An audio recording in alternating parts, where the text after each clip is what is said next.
आज 8 अध्यायको 27, 28 र 29 पदलाई हजुरको अगाडि पाठ गरिराखेको छु। तर साँच्चै नै के परमेश्वर पृथ्वीमा बास गर्नुहुन्छ र? हेर्नुहोस्, उच्च भन्दा पनि उच्च स्वर्गमा तपाईँ अटाउनुहुन्न, मैले बनाएको यो भवनमा त झन् कसरी अटाउनुहुन्छ? तापनि हे परम प्रभु मेरा परमेश्वर, आफ्नो दासको प्रार्थना र अर्ज बिन्ती सुन्नुहोस्। आजको दिन तपाईँको दासले गरेको पुकारा र प्रार्थनामा ध्यान दिनुहोस् र तपाईँको नजर यस भवनमा रात दिन सधैँभरि नै रहिरहोस्। यस ठाउँमा जसको विषयमा तपाईँले यसो भन्नुभएको थियो, मेरो नाम त्यहाँ रहनेछ। यसरी तपाईँको दास मैले यस ठाउँतिर फर्केर पिता, पुत्र र पवित्र आत्माको नाउँमा म अब यस भवनलाई सबै अशुद्ध, अपवित्र र साधारण काम गर्नदेखि अलग गर्दछु औ सर्वशक्तिमानको पवित्र आराधना गर्न, उहाँको वचन सिकाउन, सङ्गति गर्न अनि उहाँको राज्यको सेवा गर्नको निम्ति यस भवनलाई समर्पण गर्दछु, जसलाई सदा सर्वदा महिमा होस्। म यति बेला बिन्ती गर्नु पर्यो हाम्रो संस्थाका अति नै सिनियर रेभरेन्ड जेम्स सेन्जनलाई मैले अगाडि आइकन यो समर्पण भवनको समर्पणको प्रार्थना उहाँले र समग्र प्रभुका जनहरूको उपस्थितिमा म तपाईँको दास यस परमेश्वरको समर्पण हातमा समर्पण गरेका छौँ। आजदेखि उसो जबसम्म तपाईँले यस धरतीमा हामी सबैलाई राखी छोड्नुहुन्छ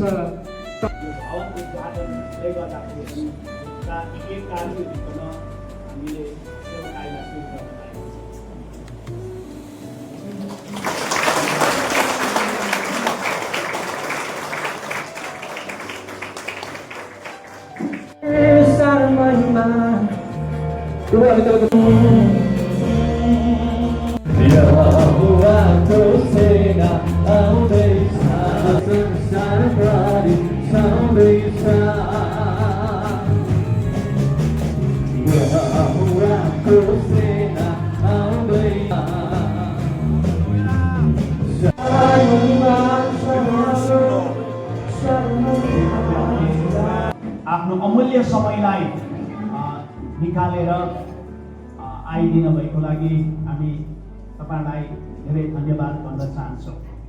र जति पनि हाम्रो पास्टरहरू आउनुहुन्छ उहाँलाई पल्लो साइडमा पास्टरलाई हामीले त्यो जग्गा राखेको छौँ र पास्टरलाई चाहिँ उता राखिदिनुहोस्। अहिले घरि खदा लाउँदाखेरि लास नपर्नु होला। र सबैभन्दा पहिला हामी आजको यस कार्यक्रम चर्च इन्युग्रेसन कार्यक्रममा उपस्थित हुनुभएका पिता, पुत्र अनि पवित्र आत्मा परमेश्वरलाई अघिबाट नै हामीले स्वागत गरेको छौँ। एकचोटि कुनै परमेश्वर जसले सारा ब्रह्माण्डलाई बनाउनु भयो, जसले पृथ्वीको यवथोक बनाउनु भयो, आकाशको नक्षत्र अनि हरेक ग्रहलाई अनि पृथ्वीमयको यवथोक बनाउनु हुने परमेश्वरलाई हामी एकताल जोरदार ताली बजाएर हामी उहाँलाई धन्यवाद आभार प्रकट गर्दछौँ। यति बेला हाम्रो माझमा अति नै सिनियर पास्टर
यसु पाए जीवन पाए, यसु पाए अनुग्रह पाए, यसु पाए जीवन पाए, यसु पाए अनुग्रह पाए, यसु पाए जीवन पाए। ठुलो सारा मानिसलाई कहाँदेखि कहाँ पुर्याए, ठुलो सारा मानिसलाई कहाँदेखि कहाँ पुर्याए। यसु पाए अनुग्रह पाए, यसु पाए जीवन पाए, यसु पाए अनुग्रह पाए, यसु पाए जीवन पाए।